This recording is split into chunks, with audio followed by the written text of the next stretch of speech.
There's a committee that selects the players who are invited to the combine. It's usually 10 to 15 people. And it's people from two of the scouting services that roughly... I meant Keenan Reynolds, by the way, of course. But anyway, go on. Yeah. But it's based on the college scouting services that basically 3/4 of the teams in the NFL use. And then there are personnel people from NFL offices there. Right. And what they do is they have a list of names. And they basically bring up the name, and it's a yes or no.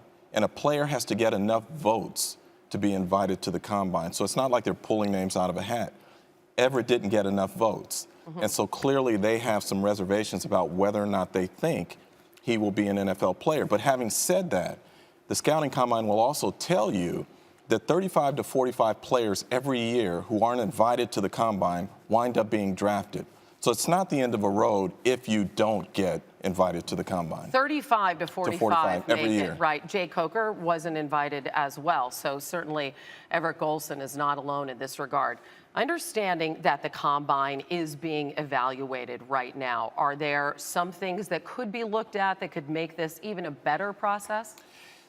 The combine is always going to look at ways to improve it. But I always say this, Hannah, it comes down, the good people, the good talent evaluators will base it on the tape, you know, and the character evaluation of these players and the medical. The combine, the two things for the combine that are most important are the medical evaluations and the interviews that they do with the players.